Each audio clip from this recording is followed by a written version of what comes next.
저는 진짜 제가 뭐 전문가도 아니고 남 앞에서 강의도 해본 적이 거의 없어요.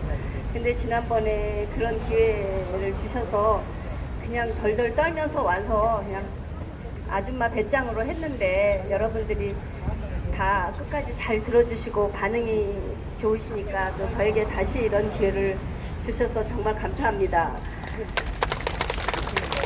이렇게 하는데 여러 유튜브님들이 찍어주시니까 저를 만나면 그 방송 유튜브 봤다고 너무 좋았다고 모르는 거 알게 돼서 정말 고맙다고 막 그렇게 인사하는 분들이 참 많아서 이게 여기 모여서 광장에서 하는 공부지만 국민들을 교육시키는 거구나 그런 생각을 다시 했습니다.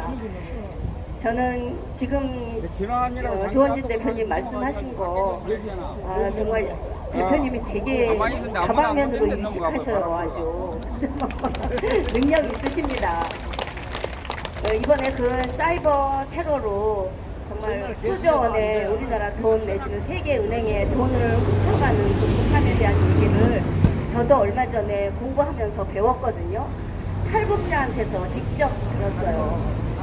그분도 전사님 이렇게 오랜만에 오면 북한의 미워합니다. 과학기술대학을 나오신 분인데 자기 친구들이 지금 거기에서 나 사이버 테러 요원으로 일을 하는데 얼마나 부자인지 모른다는 거예요.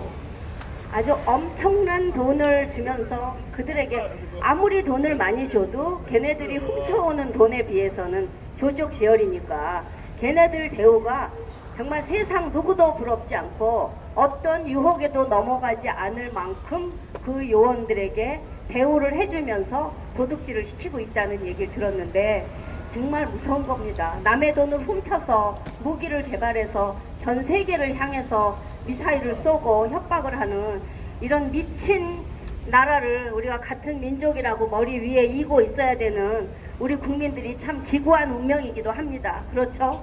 네, 너무 가슴이 아픕니다. 정말. 그런데 그놈들하고 같이 지금 우리나라의 집권자들이 내통을 하고 있다고 생각을 하면 한시바삐 이거를 정말 뒤집어 엎어야지 우리 다 속병 나서 어디 살겠습니까? 집에 있을 수가 없어서 이 밤에 다들 그냥 정말 공부라도 해서 뭐라도 주변 사람을 해도 가르치려고 여러분들 다 여기 오신 거죠? 네, 정말 진짜 교육밖에는 없습니다. 결국은 국민이 똑똑해져야 저런 정말 좌파 정권 다시는 우리가 뽑지 않고 무너뜨리고 우리가 자유민주주의 국가를 제2의 건국을 할 수 있는데 이렇게 공부를 시켜주는 우리 공화당 정말 대단한 겁니다. 우리나라의 집권 여당이라는 민주당 이렇게 공부하나요? 자유한국당 공부합니까? 공부 안 하는 것들은 쓰레기입니다. 진짜. 예. 며칠 전에 중앙대학교 교수님, 경제학과 교수님하고 같이 만나서 얘기를 하는데 그분이 그러시는 거예요. 이경재 대표님 정말 요즘 국민들의 차이가 너무 난다고. 근데 지난번에 대전에를 내려갔는데 오히려 이런 선거 관련하면서 이제 교육감 선거한 부분이었는데 공부를 당신이 강의를 하는데 집중도가 너무 좋더라는 거예요. 아주 그냥 처음부터 끝까지 눈이 초롱초롱하게 들어서 진짜 인원은 많지 않았지만 그렇게 기분이 좋으셨고 그 사람들이 다 알아들었다는 그런 반응을 보여주셔서 참 잘됐다 이렇게 생각했는데 얼마 전에 자유한국당에서 특강을 신청을 해서 가셨답니다. 그래서 가서 당원들 교육을 시켰는데 그분 말씀이 어쩌면 그렇게 관심이 없는지 모르겠어요. 딱 한마디로 말하면요. 백화점에 그 주부 문화센터에 가서 그 시끄러운 속에서 강의하는 기분이었습니다. 그렇게 말씀하더라고요. 그러니까 지금 우리 한국당 비록 작지만 자유한국당 크지만 이 공부하는 걸 보면 이 당원들의 수준은 비교가 안 되는 겁니다. 겉만 멀쩡한 자유한국당이에요 진짜. 그런데 또 며칠 있다가 또 황교안 대표가 뭐 마치 태극기 우리 여태까지 자기 밑에다 받쳐줬으니까 이번에도 우리가 밑에 다 깔릴 줄 알고 아마 우리를 딛고 일어나서 집회를 하러 나오는 모양인데 여러분, 우리 절대로 자유한국당에 도와주지 말자고요. 네, 지난번에 저는 그래도 자유한국당이 나온다는 게 너무 고마워가지고 그냥 제일 먼저 나와가지고 앞자리에 가서 그냥 사람에 치이면서 했었는데 지금 생각하면 억울해 죽겠습니다. 그러니까 이제는 정말 사족이 너무 깁니다만 공부하는 국민, 공부하는 당원만이 우리 대한민국을 다시 세울 수 있습니다. 그래서 그 공부의 일환으로 오늘 교육에 관심 있는 엄마를 다시 마이크를 주셨는데요.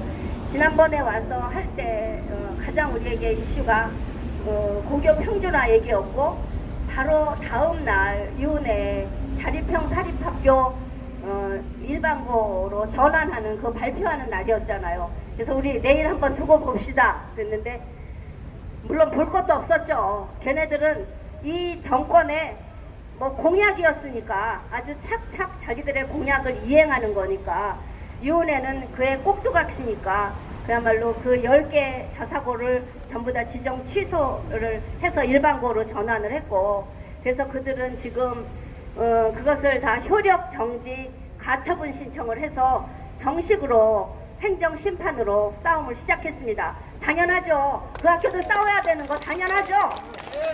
네, 학교가 열심히 아이들 가르치고 진짜 우리들 등록금 걷어서 아이들에게 뭔가 더 가르칠까, 좀 다양한 교육을 시킬까 그 고민을 해야 되는데 그 돈에서 정말 재판하고 소송하고 변호사비 되고 이런데 돈을 쓰는 게 이게 말이 되냐고요.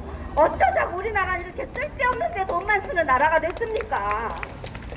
이 김승환 이 자식은 그 교육부가 상산고등학교 하나 그 부동의 해가지고 살려줬잖아요. 그랬더니 그 교육부의 부동의를 또 이번에 자기는 소송을 걸겠다고 하면서 전라북도 교육 예산을 그것도 소송비로 쓰고 있으니 교육감들이 소송 거는 게 다 누구 돈입니까? 다 우리 교육 예산이에요. 한정되어 있는 교육 예산에서 그렇게 소송을 하면 우리 교육에 쓰일 예산이 줄어드는 거예요. 이거를 우리 국민들은 별로 생각 못하고 그거와 그거를 별도로 생각하는데 진짜 피를 토해야 됩니다. 우리가. 네, 맨날 소송만 하는 나라, 세상에 일본 같은 나라에 비해서 10배래요. 10배. 이게 어떻게 될 겁니까? 그런데 그래서 교육 얘기 중에서 저는 오늘 한 두세 가지 정도 말씀드리고 싶은데 시간이 될지 모르겠습니다. 첫 번째는 저는 그 자사고와 맞물려서 하는 얘기인데요. 우리가 그런 자립형 사립학교든 특목고든 좀 특별한 학교죠. 한마디로 좀 일반 고등학교하고 다른 그런 학교를 보내려는 이유가 뭡니까? 제대로 공부시키고 싶은 거잖아요. 그 외에 뭐가 있습니까? 그리고 이왕이면 주변에 친구들, 좋은 친구들 많이 사귀면 이 다음에 사회에 나가서도 서로 도움이 되고 서로가 자극을 받아서 그야말로 선의의 경쟁하라고 그런 좋은 환경이 있는 학교를 보내는 그거밖에 없는 거잖아요. 그런데 그거를 못하게 하면서 그냥 일반고들 몇몇 엄마하고 속 터지는데 그래도 또 자기는 일반고들이 확실히 하향 평준화가 문제가 아니라 좋은 우수한 학생들이 그 학교로 빠져나가기 때문에 일반고가 추락할 수밖에 없어서 일반고를 살리려면 자사고를 없애는 거에 찬성한다. 그렇게 말하는 좀 생각이 모자라는 엄마들이 있어요. 아니 그러면 지금 자사고 다 없어진다고 지금까지 탱자탱자 놀던 일반고 고등학교 선생님들이 열심히 해가지고 이 학교를 상향 평준화 시킬 것 같습니까? 사람은 한 번 편한 데 마음에 이렇게 길이 들면 쉽게 거기서 벗어나오지 못하는 거죠. 선생님들 그렇게 쉽게 변하지 않습니다. 자극이 없으면 변하지 않는 건데 지금의 일반고는 완전히 자극을 없애버린 학교라고요. 이건 진짜 하향 평준화가 불보듯 뻔한 건데 진짜 우리 학교의 학업 그 성취도에 대해서 얘기를 하고 싶어서 이런 얘기를 하는 거예요. 여러분 일제고사라고 많이 들어보셨죠? 일제고사 폐지해야 된다고 하는데 여러분 찬성하십니까? 세상에 무슨 일제고사입니까? 그게 원래 일제고사는 진짜 또 일제히 보니까 일제고사잖아요, 솔직히. 그런데 이 좌파놈들이 일제고사를 일제시대 때부터 나온 시험이라고 일제고사라고 뒤집어 씌운 거예요, 이게. 그래서 일제시대의 잔재라 일제고사를 없애야 된다고 하는 거거든요. 근데 일제히 보는 시험 중에 가장 대표적인 것이 국가수준 학업 성취도 평가입니다. 이 시험은 세계 선진국은 다 보고 있어요. 이거를 봐야만 어느 지역, 어느 학교, 거기에 성적이 어느 정도인가 파악을 할 수 있는 거예요. 국가에서 똑같은 문제로 시험을 보는 것이죠. 일종의 말하자면 수학 능력 검정 시험 같이 수능 같은 시험이에요. 국가가 관리해서 일제히 보는 시험인데 그것을 일본의 잔재라고 없애버리는 게 이게 말이 됩니까?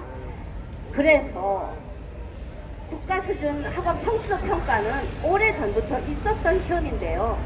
그게 김대중 노무현 때 그걸 갖다 그 전에는 시험을 보려면 모든 학생이 다 보고 모든 학교가 똑같이 평가를 받아서 그야말로 그게 서열을 매기는 게 아니에요. 정확히 현실 진단을 하는 거죠. 그래서 어느 도에는 몇 점 이상의 학생이 얼마고 몇 점 이하의 학생이 얼마니까 얘네들을 어떻게 하면 학력 미달 학생을 위로 끌어올릴까, 그거를 하기 위해서 보는 시험인데요. 그때 전국에서 보던 것을 표집평가라고 그래서 일부 학교만 뽑아서 보는 시험으로 바꾸는 거예요. 그래서 그러니까 정확하게 진단이 안 되는 거잖아요. 그래서 그게 도저히 안 된다 싶어서 이명박 정권에 들어와서 그거를 다시 전지평가라고 모든 학교가 일제히 다 보도록 했었던 거예요. 그런데 이걸 또 이번에 문재인 정권 들어오자마자 역사교과서 폐지함과 동시에 이 국가수준 학업 성취도 평가를 또 표지평가로 바꿨습니다. 그래서 도대체 정확하게 파악을 안 하겠다는 건데 그 의도가 뭘까요? 그것을 적극적으로 반대해서 표지평가로 바꿔놓은 것도 바로 전교조입니다. 왜 그럴까요? 전교조 선생님들은 자기들이 평가받는 것을 너무너무 싫어합니다. 어쨌든 자기네는 가리키고 끝인데 왜 그런 골치 아픈 국가에서 시험을 봐서 뭐 도별로 학교별로 왜 나누느냐, 싫다, 이것을 겉으로 내놓고는 할 수 없으니까 뭐 전지평가 반대, 표지평가로 하자 이렇게 만드는 거죠. 근데 그 표지평가 여러분들 그거 어려운데 여러분들 이 말씀을 많이 드렸죠. 참 서론이 길 수밖에 없습니다. 설명을 해야 되니까요. 그냥 앉으시든지 이 말이 이제 나오게 된 건 여러분 기초학력 미달이라는 말 많이 들어보셨죠? 많이 나오죠? 세상에 우리 아이들 학교 보낼 때 기초학력 미달 하라고 보내는 부모가 이 세상에 어디 있겠습니까? 그런데 그 기초학력 미달이 여러분 몇 점쯤 될 것 같으세요? 한번 그냥 한두 번만 말씀해 주시겠어요? 50점, 70점, 최소한 저 같으면 60점이었어요. 제가 그 질문을 처음 받았을 때. 그런데요, 지금 학업 성적 그 기초학력 미달이 20점입니다. 20점.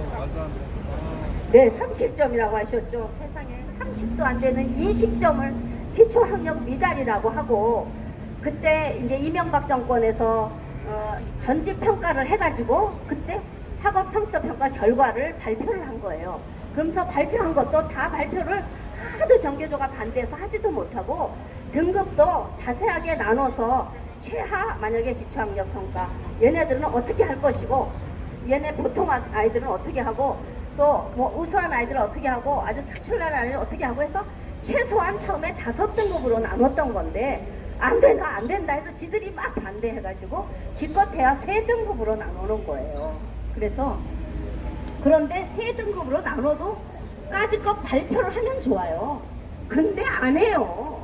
여러분, 시험 보고 나서 발표하지 않으면 그게 무슨 소용이 있어요?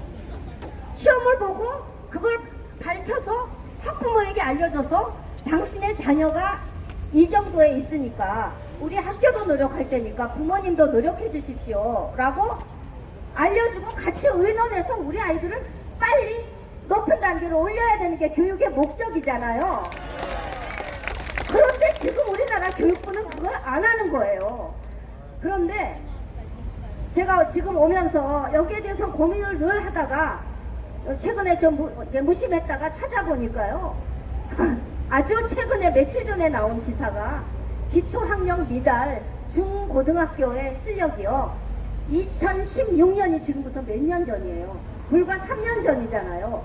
그때 4%에서 6%였던 기초학력 미달자가 올해 19년에 10%로 늘었답니다.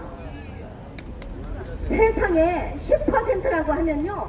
고등학생 아이들이 수학에 덧셈 뺄셈도 거의 못하는 수준으로 중고등학생이 되는 그런 수학 실력이라는 거예요.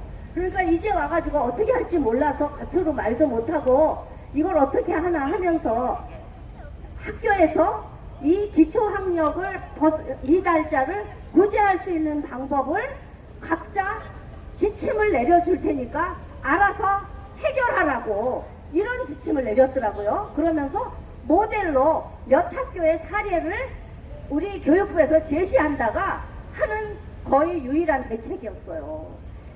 이런데 지금 그 정도 상황에서 그나마 정말 나는 정말 어디 가서 경쟁하면서 내가 그 학교에 다니는 것이 고통스럽더라도 그 시절에 공부해야 될 때 공부하겠다는 이런 학교들을 전부 막아버리고 전부 일반고로 전환하면 아마 기초학력 미달자 더 늘어나고 정말 고등학교를 졸업했지만 아무 때도 쓸데없는 고등학교만 마치면 일반 시민 교육이 끝나는 단계잖아요. 그래서 어디든지 가도 직장 생활을 할 수 있을 정도가 보통 그게 시민 교육이고 얼마든지 돈을 벌어서 자기 가정을 꾸려갈 수 있을 정도가 돼야 되는 건데 세상에 그야말로 덧셈 뺄셈 그야말로 인수분해도 못하는 중고등학생으로 만드는 지금 현재 교육을 계속 하겠다는 것이 어떻게 화를 내야 이 문제가 해결될까? 이거는 정치적으로 아니면 풀 수가 없는 것 아닌가? 진짜 이 부모들이 몰라서 그렇지. 그러니까 아무것도 모르고 엄마들 초등학교 때 이 평가도 안 보고 아이들에게 안 알려주고 거기다 또 한술 더 떠서 지금 초등학교는 성적표 자체가 없습니다. 시험을 봐도 중간고사 뭐 그런 기말고사 봐도요 성적표를 안 내줘요. 그리고 점수가 없어요. 여러분들 손주 성적표 보라 그러고 며느리한테 물어보시면 아니 어머니 성적표 없어요 이렇게 말합니다. 네. 왜냐 그때 도입될 때 저도 처음 제가 우리 딸이 그 첫 세대인데요. 성적표 안 주니까 그래? 아유 좋네. 아니 괜히 성적표 받아가지고 애 그냥 야단치고 그냥 쥐잡듯이 하기 좀 미안하기도 한데 안 했네. 그러고 엄마들이 초등학교를 그냥 편안하게 그리고 그것 오는 것이 뭐 말로만 씁니다. 말로만 그거 언어평가 뭐 수학 그러면 뭐 보통 수준입니다. 뭐 어떻습니다. 이렇게 나오는데 그것도 선생님들이 쓰는 게 아니라 인터넷에 제시되어 있는 문구들을 가지고 클릭하면 클릭해서 다 제자리에 들어가는 그런 성적표를 받아오는 거예요. 그런데 이제 그것이 엄마들이 뒤통수를 맞는 날이 바로 중학교 들어가서 반편성고사를 보고 그게 발표되는 날입니다. 반편성고사는 최소한 어느 정도 반편성을 또 성적별로 하려고 반편성을 하는 게 아니라 1반부터 5반까지 있다면 등수를 매겨가지고 1, 2, 3, 4, 5, 6, 7, 8, 9, 10, 11, 12, 13 이렇게 넣기 위해서 그 평가를 하는 거고 그때 처음으로 또 어떻게 또 뭐 약간 수준별로 하는 학교도 있으니까 그때 성적표를 엄마들이 처음 받아보고 세상에 우리 아이가 점수가 60점이라니 하면서 기가 막혀하고 그때서야 기초학력이 초등학교 때 갖춰지지 않았다는 거를 알게 돼서 그때만 해도 펑크가 많이 나는 거예요. 그래서 중학교 가서 학원을 안 보낼 수 없는 상황이 되는 거고, 뭐 그때부터 한 번 펑크 난 것이 아주 쉽게 메꿔지지 않은 거니까 고등학교로 거의 연결된다고 보면 되기 때문에, 진짜 우리는 나라에 아이들 국가 수준 성취도 평가 봐서 그 책임을 선생님에게 묻고 학교에게 물어야 한다고 얘기해야 됩니다. 저기 있을 때 지금 현재 가장 이 문제가 책임지지 않는 학교가 문제인 거예요. 뭔데 내가 인사하는 책임을 안 져요. 왜냐? 이 평준화 얘기가요. 이거 말씀드리는 거예요. 평준화가 뭐냐 하면 내가 알았습니다. 그냥 학교에 학생들을 알아서 꽉꽉 채워주는 거잖아요. 그러니까 지금 거의 비슷합니다. 초, 중, 고등학교가 1인당 학생 교육비가요. 거의 700만 원에서 800만 원이에요. 1년에. 1년에 무조건 7, 800만 원 아이들에게 돈이 들어가는데, 그 중에 초등학교, 중학교는 다 무상교육이잖아요. 그러니까 그 800만 원 돈을 국가에서 다 부담하는 거고, 고등학교는 지금 현재 3분의 1은 본인이 부담을 하고 3분의 2는 국가가 부담하는 거라고요. 그러니까 자사고는 3분의 3 전체를 본인이 다 부담하는 거라 3분의 2의 금액을 국가의 세금을 안 쓰는 거니까, 이번에 이 학교들이 전부 일반고로 전환이 되면 그 학생 수만큼 곱하기 800만 원이 다시 국가 예산에서 안 써도 됐던 돈이 또 쓰이는 겁니다.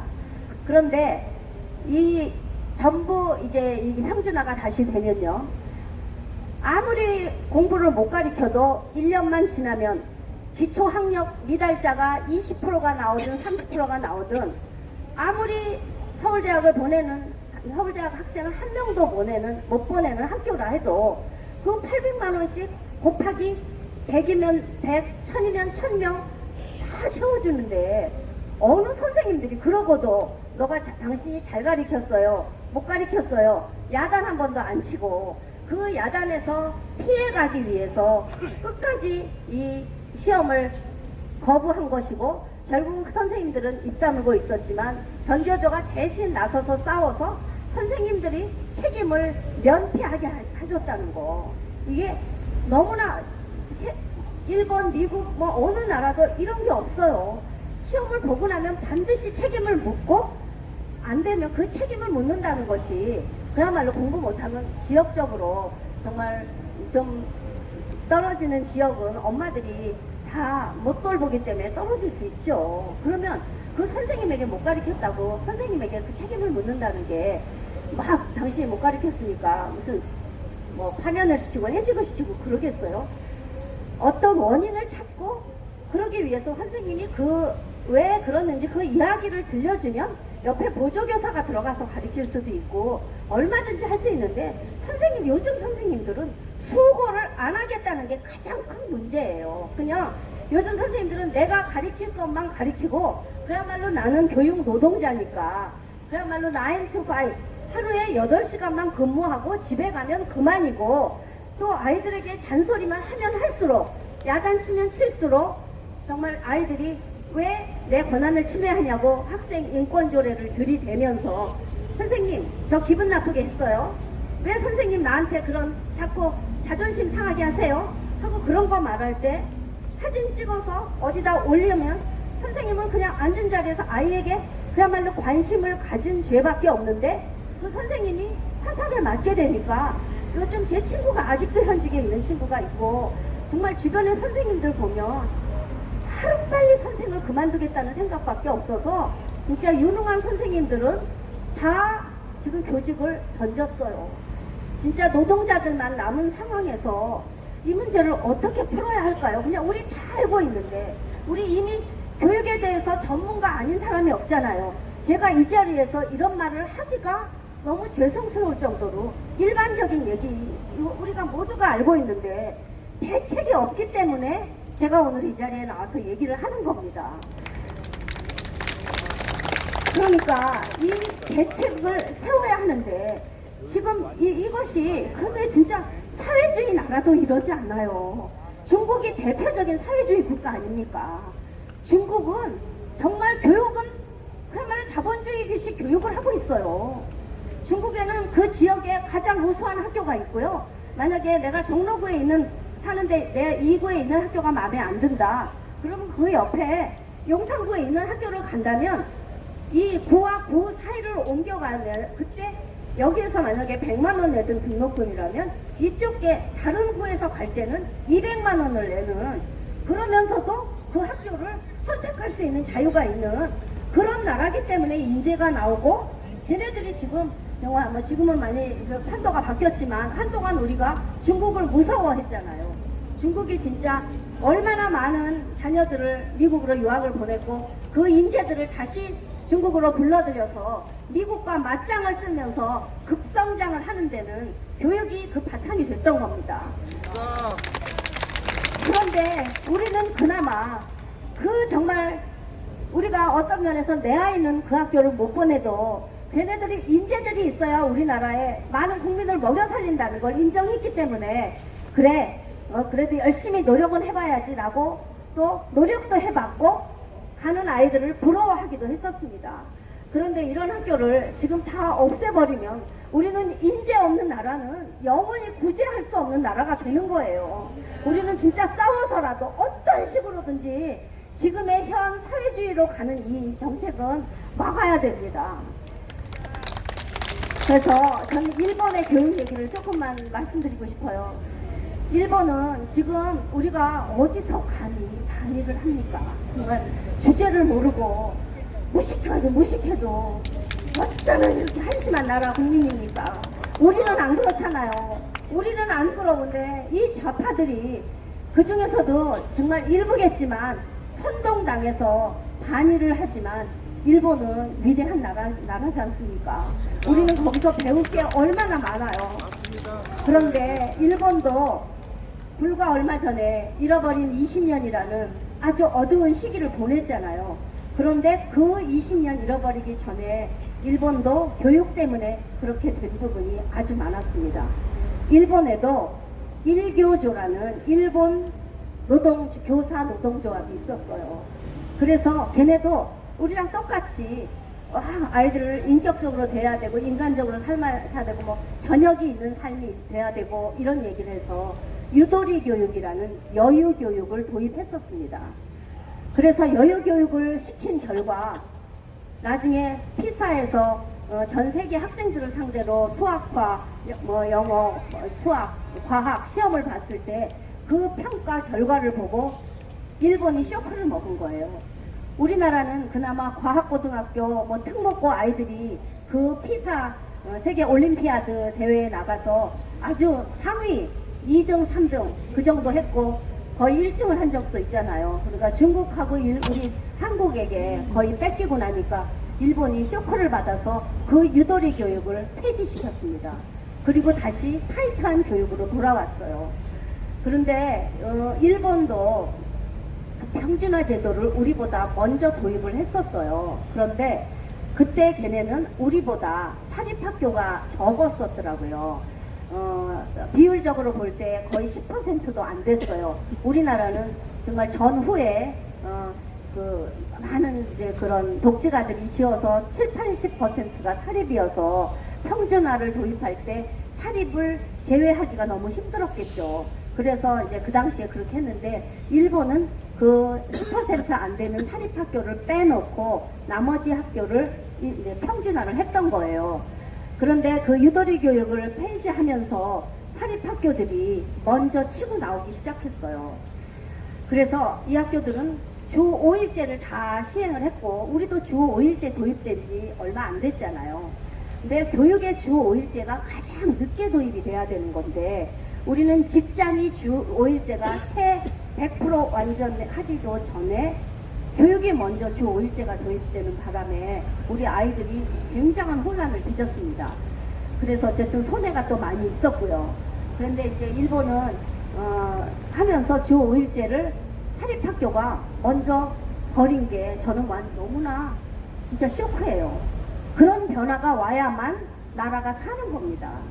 그래서 일본의 사립고등학교가 토요일날 수업을 하니까 엄마들이 너무 좋아하는 거예요. 처음에는 놀아봤는데 물론 놀러 가는 것도 토요일 밤에 놀러 가서 1박 2일 얼마든지 갈 수 있으니까 또 학교에서 그때 공부를 시킨다는 것이 아니라 다양한 스포츠 이런 거를 많이 도입을 하면서 하니까 이제 일반 고등학교도 주 토요일 날 자꾸 스페셜 프로그램을 만들면서 옛날에 그 일본의 경기고등학교라고 하는 동경의 그 학교가 제일 먼저 그야말로 수준별 수업을 도입하고 만약 야간 자율학습을 하고 공부를 열심히 시키기 시작하면서 일본은 정말 지금 굉장히 공부를 열심히 합니다.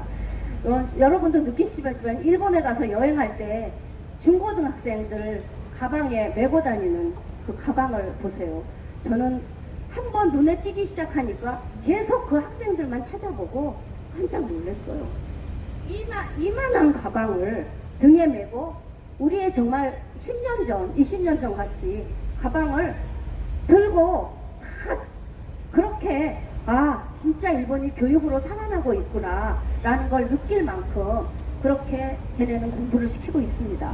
근데 우리 아이들은 교과서 집에 하나도 안 가져옵니다. 그래서 우리가 잘못된 교과서로 애들이 배우고 있는 거를 부모들이 발견조차 할 수가 없는 거예요. 그러니까 뭐 아이들을 위해서 해주는 것 같지만 결국은 자기들의 목적 달성을 위해서 아이들을 이용하는 겁니다.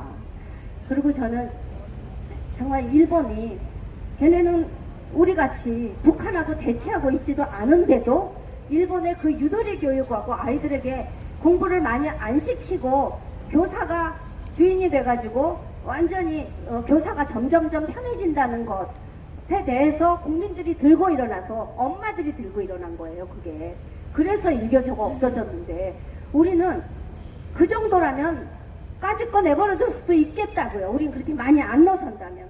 그렇지만 우리는 우리 위에 북한이 있고 아이들에게 종북교육과 반일 반미 교육을 시키고 있다는 것에 우리는 일본의 전교조와는 비교가 할 수 없는 거기 때문에 우리 학부모들이 진짜 반란을 일으켜야 됩니다. 그래서 저는 오늘 중간에 이 말씀도 드리고 싶어요. 제가 공교육살리기 학부모연합 대표잖아요. 여러분, 공교육살리 학부모연합 회원 좀 돼주시겠어요? 정말 이제 전에 말씀드린 것처럼 학부모가 진짜 누구나 다 그래요. 전교조가 제일 무서워하는 게 학부모라고. 그래서 진짜 그런 줄 알아서 열심히 싸워왔는데 얘네들이 안 무서워하는 거예요. 왜 그런가 했더니 수가 약하기 때문이었더라고요. 아무리 혼자 해봐야 무서운 게 아닌가 봐요.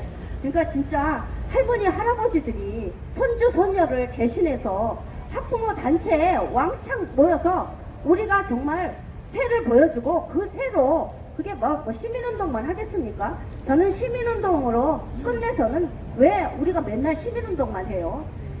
전 시민운동의 끝은 정치라고 생각합니다. 그래서 우리가 시민운동 하면서 태극기 들다가 우리가 이렇게 우리 공화당으로 당으로 뭉쳤고 우리가 진짜 자유한국당을 기대하다가 안 되니까 우리가 더 큰 정당으로 만들려고 하는 거니까 전에도 계속 부탁드렸지만 그때 허평환 대표님 안 계셨으니까 저는 우리 공화당의 기치 중에 아주 중요 부분이 교육이 됐으면 합니다. 교육은 전 국민의 관심사입니다. 이거 좌우가 없는 게 교육입니다. 교육을 때문에 지금 젊은 엄마들이 지금 공정사회를 위한 국민 모임이라는 단체가 있는데 그 단체가 처음 만들어졌을 때 순식간에 4~5천 명이 모였어요. 근데 그 대표를 내가 연락을 수소문을 해서 만났어. 젊은 대표를 만나는데 보니까 걔네들이 전부 다 문재인을 찍어내었어요. 그런데 와서 얘기를 하는데 자기네는 그 안에서 아직 문재인 정권이 나쁘다는 얘기 또 태극기 집회가 어떻다는 얘기 절대 못한다는 거예요.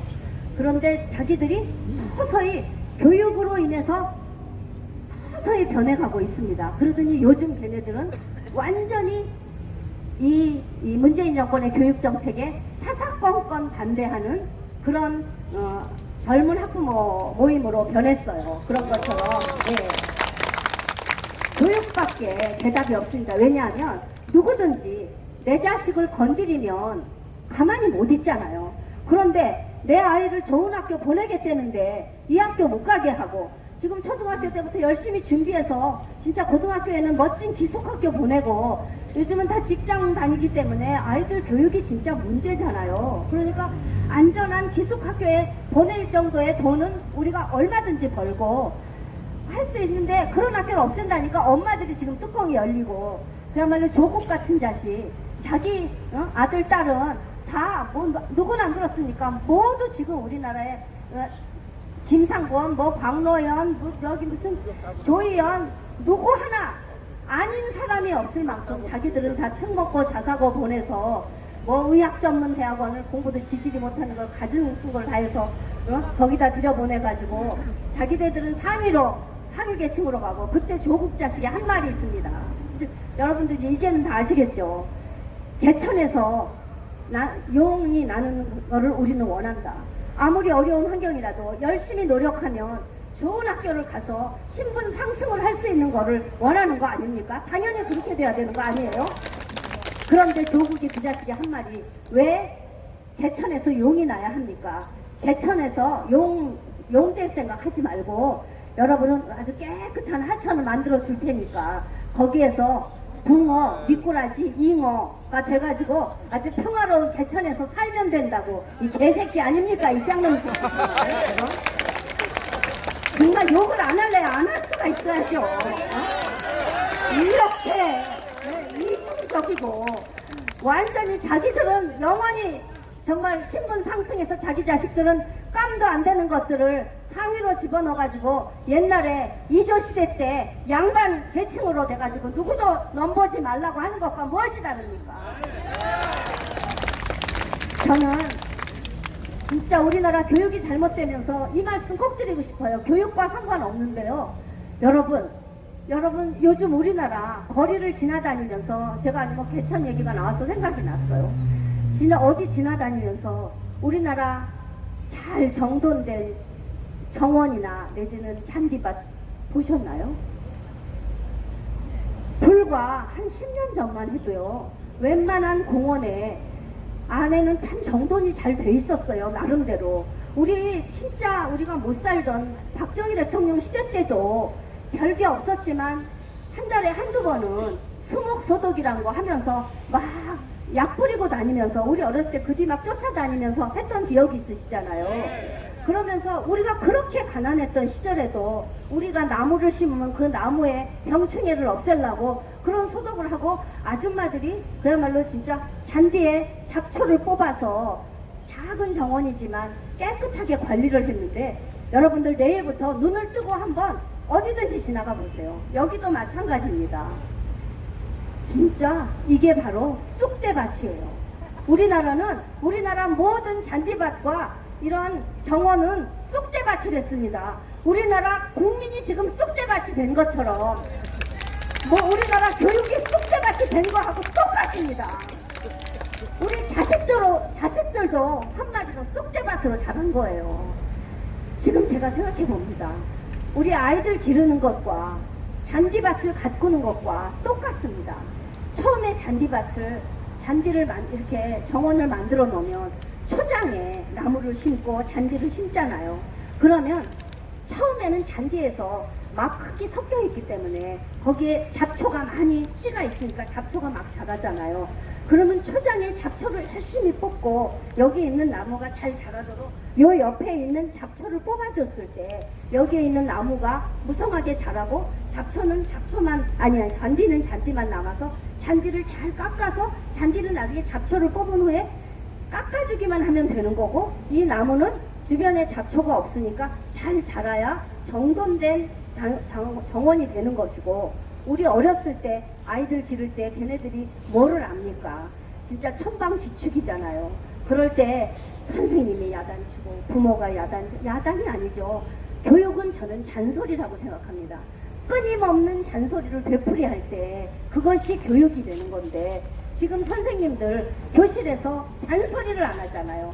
야단을 안 치잖아요. 우리 부모도 내 자식 귀에서 야단을 안 쳐서 우리 아이들이 지멋대로 자라고 그 풀을 뽑을 시기를 놓쳤을 때는 그 잡초에 나머지 잔디가 다 먹혀서 잔디는 간 곳이 없고 잡초로 무성하고 그래서 그 옆에 그 나무도 시들고 병들어버린 우리의 정원인 것처럼 우리는 지금 작은 것서부터 다시 정신을 차려야 되는 게 저는 바로 우리가 아이를 기르는 것처럼 우리 주변을 돌보고 교육이 가장 초등학교, 중학교까지 공부를 해야 할 걔들이 얼마나 많이 하겠습니까?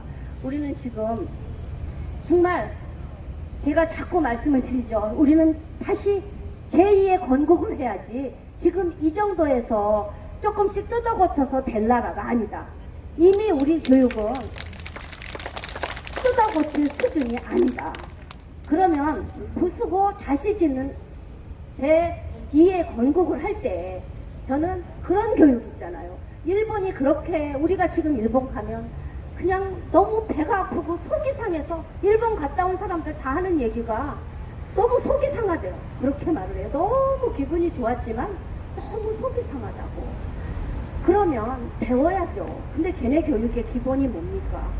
남을 배려하고 남의 겸손하고 그야말로 예의를 지키고 자기 있는 자리 청소하고 자기 물건 자기가 챙기고. 그런데 우리나라는 지금 그걸 다 잊어버렸다는 거예요. 교육을 안 해서. 그래서 우리의 지금의 모습은 저는 점점 조선시대, 그야말로 대한제국도 아닌 조선시대로 돌아가고 있는 것 같아서 무섭습니다. 근데 바로 조선인민민주주의 공화국이 북에 있고 우리의 과거 100년 전의 조선이 거기에 같이 투영이 되고 지금에 있는 우리의 정치 지도 이런 대통령이나 이런 놈들은 걔네들하고만 상대를 하겠다고 하니 우리가 해야 될 것은 너무나 자명해요. 이 정권을 무너뜨리고 우리는 진짜 바닥에서 기초교육부터 시작하면서 그야말로 시장경제에 뭐든지 야 이 자식아 너 스스로 네 밥벌이를 해야 된다. 네 방은 네가 치워라. 너가 네 공부는 네가 하는 거야. 학원에 가서 공부하는 게 아니라 학교에서 공부해라 하고. 근데 우리가 지금 30, 40대 내 자식들이 내 손주들을 그렇게 가르칠 수 없을까? 그것이 가장 걱정이기 때문에 우리가 나서서 제도로 그렇게 만들어야죠. 뭐. 그리고 저는 사회적인 캠페인밖에 없어요. 사람은 대통령이 지도자가 뭡니까? 지도자는 그냥 방향을 제시하고 이렇게 따라오시죠. 박정희 대통령이 위대하신 것이 우리 한번 잘 살아보자. 이렇게 가난한 나라 안 되지 않냐? 우리가 모두 근면, 성실, 자조, 자립, 협동 그게 너무나 좋고 우리가 초등학교 때 우리가 외웠던 국민교육헌장을 1969년에 만드셔서 우리를 계몽하셨잖아요. 그게 과거의 것이 나쁜 게 아니라 진짜 온고의 지신이라고. 과거에서 좋은 것은 당장 갖다 써야 되는 거고 일본의 그 일제, 얘네들이 나쁘다고 하는 그 일제가 그래 니네는 일제가 나쁘다지만 우리는 일제가 제일 좋아. 그러니까 일제고사도 부활하고 일본의 교육도 부활하고 저는 제일 또 거기서 말씀드리고 싶은 게 체육교육입니다. 난 좀 우리의 패러다임을 바꿨으면 좋겠어요. 우리는 그동안 우리 교육의 근본이 뭐였어요? 지덕체였죠. 우리나라 교육은 지식이 가장 먼저고 그 다음에 덕, 인성이죠. 말하자면 지덕, 그 다음에 체육이었는데 저는 이게 바뀌어야 된다고 생각합니다. 저는 그래서 몇 년 전에 공학연에서 한번 캠페인을 한 적이 있고 하는데 체인지로 체인지하자 그런 걸 했습니다. 뭐냐면 그리고 지덕체를 체덕지로 바꾸자는 거예요. 몸과 마음이 건강하면 무엇이든지 할 수 있잖아요. 그러니까 몸을 가장 우리 아이들이 지금 요즘 아이들 비만 너무너무 많죠. 걱정되지 않으십니까? 요즘 아이들 움직이지 않잖아요. 앉아서 공부만 하잖아요. 핸드폰만 보고 컴퓨터에 앉아서 게임하고 그러다 보니까 아이들이 움직이질 모르는 체격은 너무 멋지고 잘생기고 키도 큰데 체력이 없는 아이들로 만들어 놓은 거예요. 미국에 유학 가서도 결국은 체력 싸움에서 진다는 얘기를 유학생들 입에서 매일 나오고 있습니다. 그게. 그리고 나서 몸과 마음을 건강하기 위해서 어렸을 때 뛰어놀게 해줘야 됩니다. 근데 지금 우리나라 학교는 아이들을 뛰어놀지 못하게 하고 있어요. 제가 며칠 전에 젊은 초등학교 엄마를 만났는데 그 엄마 하는 얘기가 시간이 싫으시죠? 이러는 거예요. 정말 너무 걱정. 아이들이요, 요즘 초등학교 1, 2학년 수업 시간이 40분이랍니다. 40분 수업하고 10분 쉬고 40분 수업 10분 휴식 이렇게 돼 있는데 아이들이 40분하고 화장실을 갔다 오는 동안에 막 장난하고 싶고 친구랑 뛰고 싶으니까 10분 안에 교실에 앉아서 다시 들어와서 앉지를 못한대요. 그래서 다음 수업이 안 되니까 선생님들이 애저녁에 바꿔버리셨답니다. 그래서 40분 수업을 하고 20분을 놀게 해준대요. 그러니까 아이들이, 그 어린 아이들이 그게 정말 교육학적으로 아이들에게 집중할 수 있는 시간이 맥시멈 40분이라 그래서 초등학교 저학년, 초등학교 40분으로 해놓은 건데 선생님들이 당신들이 관리가 불편하다는 이유로 40분 연장 수업을 80분을 하니 걔네들이 어떻게 공부를 하겠냐고요. 그 두 번째 시간은 아이들이 비비 틀고 난린데도 선생님은 그대로 강행을 해서 아이들이 불쌍해 죽겠다고 엄마들이 얘기하는데 엄마들이 학교에 가서 선생님 앞에 그런 얘기를 못 하는 거예요. 그러니까 저한테 말을 하는 거예요. 그래요? 큰일이고. 세상에 누구를 위한 학교입니까? 교사가 왕입니까? 아니 10분에 못 오면 아이들에게 자기들이 건의를 해서 그러면 아이들이 10분에 못 오면 좀 20분으로 노는 시간을 늘려달라고 해서 수업시간 좀 느리는 한이 있더라도 아이들의 패턴에 맞는 게 선생님들이 할 일이지 40분밖에 집중 못하는 아이들을 80분을 집중하라고 앉혀놓는 게 지금의 교사들이란 말입니다. 이게 그러니까 아이들이 그걸 어디 가서 풀지를 못하는 거예요. 아이들은 풀게 해줘야 되는데 미국의 경우를 보세요. 미국은요 진짜 우리나라 대입도 바꿔야 되는 이유가 초중 고등학교 교육이 바뀌어야 물론 대학이 바뀐다지만 저는 그렇게 생각하지 않습니다. 대학에 입학에 그 점수 비중이 달라져야 돼요. 미국 같은 나라는 교과와 비교과의 비중이 50대 50이에요. 공부를 50점밖에 안 보고 나머지는 그야말로 진짜 다양한 체육 활동을 했느냐, 악기를 가느냐, 친구와 원만하느냐, 무슨 봉사 활동을 했느냐, 그런 걸 하면서 특히 체육 활동 중에서도 그야말로 혼자 하는 1인 스포츠는 점수를 높게 평가하지 않아요. 그야말로 단체 활동, 그야말로 하키, 축구, 농구 같은 그룹 스포츠를 가산점을 주고 아이들 음악 활동도 오케스트라 내지는 아주 합주 이런 거를 했을 때 개인 악기는 얼마든지 할 수 있지만 단체를 통해서 그 안에서 소통하는 법을 배우고 대화와 정말 우리가 사회생활 하면은 소통이 다잖아요. 근데 요즘 우리나라 애들 우리는 그나마 많은 형제들 속에서 자라서 가정에서 기본 교육이 됐었어요. 그러니까 우리가 이렇게 우리나라를 잘 만들어 올 수 있었던 건데 요즘 아이들은 많아야 둘이잖아요. 혼자 자라잖아요. 걔는 진짜 어떻게 보면 나쁘게 말하면 불구라고요. 어디 가서 누구랑 소통하는 방법을 모르는 아이들이면 걔네들이 학교에 가서 그거를 할 수 있도록 교육이 바뀌어줘야 되는 거예요.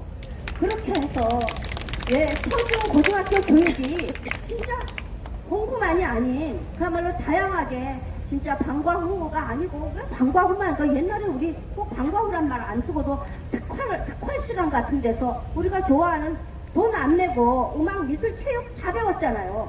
그런 것이 곧 비교과잖아요. 그러니까 그거를 대학에서 많은 비중 점수를 줄 때 초, 중, 등 교육이 대학 입시에 맞춰서 알아서 변하게 되는 거고 아이들은 놀면서 공부하고 그때 안 놀면 언제 노냐고요.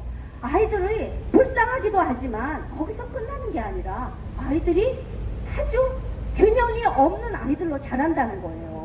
그러면 우리 아이들은 이 다음에 세계에 나가서 세계에서 어깨를 나란히 겨루고 싸워서 우리나라를 국부를 만들어 놔야 되는데 그렇지 못한 아이들로 자란다는 이건 아주 너무나 중요한 거예요. 그러니까 있는 집 자식들은 우리나라 교육을 안 시키잖아요. 일찌감치 유학을 보내버리잖아요. 지금 정말 이 자사고 덕분에 강북에도 자사고가 많이 생겼기 때문에 오히려 강남에까지 비싼 돈 안 들이고 이사 안 가도 되고 자사고 좋은 학교 보내고 여유가 돼도 내가 유학은 뭐 대학교 이상 가서 보내겠다고 생각하면서 유학이 굉장히 줄어들었었는데 이 자사고 없애면 당연히 유학이 늘어나고 얘네들 진짜 강남에 그야말로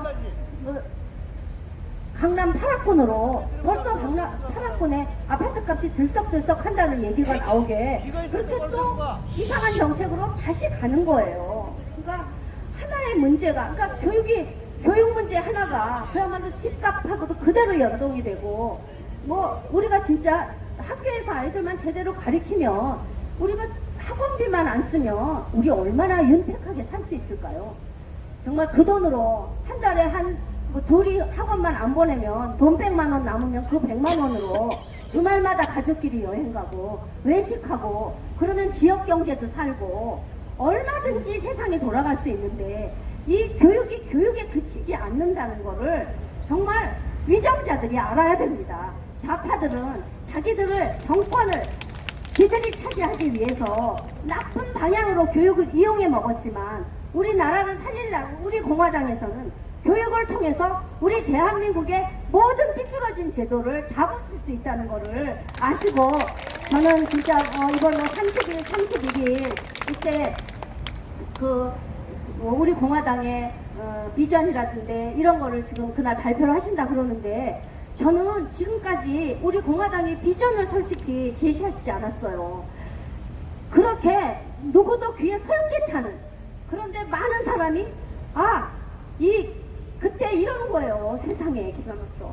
이번에 사립 유치원 다 죽이는 정책이 나왔잖아요. 유은혜가 사립 유치원들을 전부 이제 다 국공립화 한다 그러면서 할 때 이때서야 이 유치원 연합회가 땅을 치면서 세상에 유은혜한테 후원금을 얼마나 냈는지 모른답니다.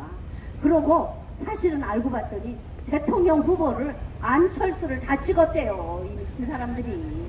그래서 너는 기가 막혀서 뭐라고요? 안철수를 찍으셨어요? 그랬더니 그때 안철수 대표가 나와가지고 유치원 이 사립 유치원을 살려주고 사립 유치원을 유치원 정책을 발표했대요. 그래서 유치원에 관심이 있으니까 저 사람 아주 훌륭한 대통령이 되겠구나 싶어서 자기네 거의 이제 말하자면 당론 같은 거죠. 유치원 전체 입장으로 안철수를 밀기로 해서 안철수를 찍었다는 거예요. 이 정도로 교육에 대해서 안철수가 말 한마디 했다고 그 많은 유치원 표가 수만 표인데 그거를 얻어간 겁니다. 그렇다면 우리 공화당이 교육에 대해서 얘기하면 그 표 몰아올 수 있다는 얘기라고요. 이게 얼마나 쉽습니까? 쉽다고요. 자꾸 교육에 대해서 사실 자유한국당에 교육특보 그런 거예요. 얼마 전에 무슨 대외협력위원회를 꾸리는데 교육분과에서 막 아주 엄선해가지고 제 이력서 다 받아가지고 해가지고 황교안 대표한테 임명장 받았어요. 한두 달 전에. 근데 정말 가기 싫었는데 하도 교육에 관심이 없으니까 가서 하겠다고 갔는데 뽑아놓고 한 번 임명장 주고 지금까지 아무 소식이 없네요. 네. 정말 그럴 줄 알았지만 역시 납니다. 얘네는 그렇게 또 이제 교육에 대해서 뭐 좀 하려고 자꾸 이제 사람들이 자꾸 내가 그날 가서 한 소리가 교육에 관심을 가져야 그 중도층의 표를 흡수할 수 있으니까 교육에 관해서 뭘 하십시오. 그런데 내 대답만 해요. 걔네가 선방 치기 전에 우리 공화당이 선방 치시란 말입니다. 뭐든지 치고 나가야 그쪽을 향해서 몰리는 거잖아요. 다 빠져나간 다음에 해봐야 소용없거든요. 근데 정말 이렇게 공부하는 당원들을 하시는 건 이건 정말 기가 막히게 잘하시는 거니까 제발 좀 그렇게 해주시면 좋겠고요. 그래서 아까 말씀드린 대로 진짜 저는 아까 채를 인이라고 했어요. 요즘 하도 인성교육 하니까. 근데 인성교육을 왜 합니까? 사실은 인성교육이 제일 쓰잘데기 없는 거잖아요. 우리 옛날에 인성교육 받았습니까? 그야말로 공부 열심히 하고 올바르게 부모가 교육시키면 그 속에서 바른 인성이 형성되는 건데 세상에 무슨 인성교육진흥법 같은 거 만들어가지고 인성교육재단, 인성교육 뭐 해가지고 인성을 해서 뜯어먹는 사람들이 얼마나 많은지 아세요? 맨날 인성해서 뭐 학교에 그런 강사들이 아주 의무적으로 가서 강의를 해야 돼요. 뭐든지 법이 하나 만들어지면 거기에는 예산이 수반되는 거기 때문에 정말 옛날에 그때 국회의장 정의화가 그 인성교육법을 통과시킨 거예요. 지금 정의화 씨가 뭐 하는지 아는 그 사람은 의사 출신인데 그거 통과시키면서 인성교육연구소 같은 거 만들어서 자기 평생 먹을 거 다 해놨어요. 개새끼들이에요 정말.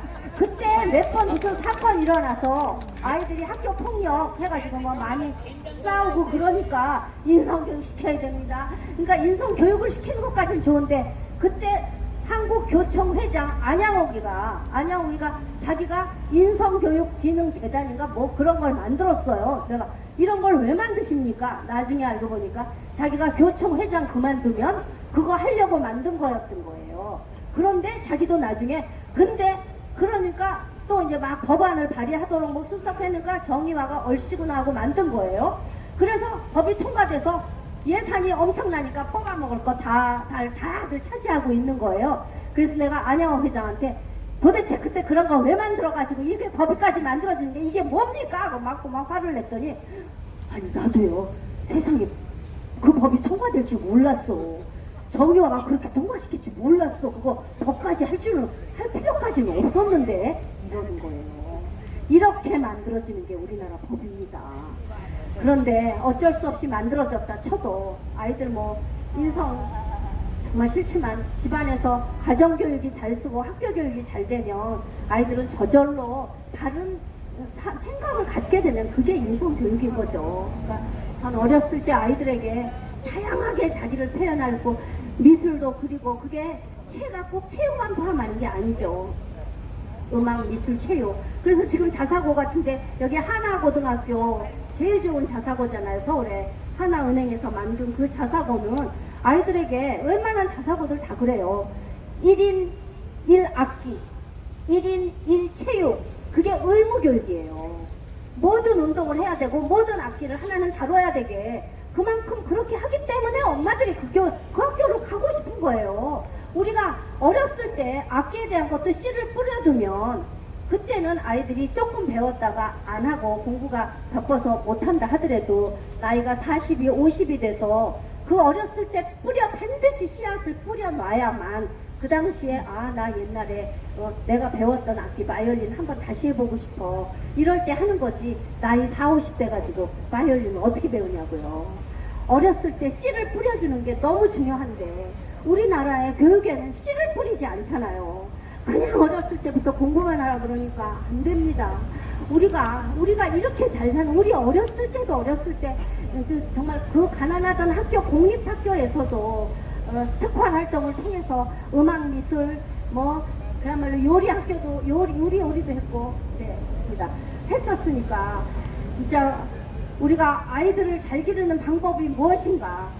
과거의 교육이 좋았다면 과거에서 배워서 새로운 것을 만들어내는 그런 교육을 앞서서 주정해서 모든 사람들의 관심을 끌어주는 정당이 되어주시기를 부탁드리면서 이만 마치겠습니다. 감사합니다.